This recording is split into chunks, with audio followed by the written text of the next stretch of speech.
অকণিৰ সপোন। মা, মই আজি নতুন এটা সপোন দেখিলো। পুৰণা গানত এটা পোকে গিলা দেখিলো। মা, দেউতাৰ যে পুৰণা বহী আছে, তাতে মচ নোখোৱা ৩টা, ৪টা, ৭টা যে গান আছে, তাৰে এটা গানত মা এটা পোকে খাইছিল ঘোকা ঘোকে। কালোপ কালোপ তলোপ তলোপ গানটো গিলি দিলে। দেউতাৰ সেই পুৰণা গানটো পোকটোৰ চেপেটা পেটলৈ গ'ল। ভাল কথা হ'ল, দেউতাৰ সেই ভাল গানটো আজিৰ পৰা নাইকিয়া হ'ল।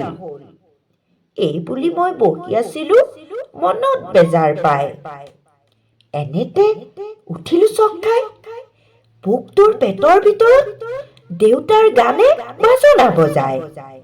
কোৰ কোৰ কৰে। পোকটোৰ সেই উফন্দা পেট ফালিবলৈ ধৰে। পোকে খালে ভয়, ক'লে তাক, তোক হ'লে খাই ভুল কৰিলো মই। পাৰ যদি বাহিৰলৈ ওলা, নকৰিবি পেটত সোমাই মোক জ্বলা কলা। গানে ক'লে, তেন্তে মোক দে, বটিয়াই দে, পেটৰ পৰা উলিয়াই বাহিৰলে নে। পোক উৰি ঘূৰি ঘূৰি ভুন ভুনাই গানটো বটিয়ালে। গানটো ওলাই লৰ মাৰি গৈ দেউতাৰ সৰুকালৰ ফটোখনৰ ভিতৰত সোমালে। মা, মোৰ সপোনটো মিছা বুলি ভাবিছ নেকি বাৰু?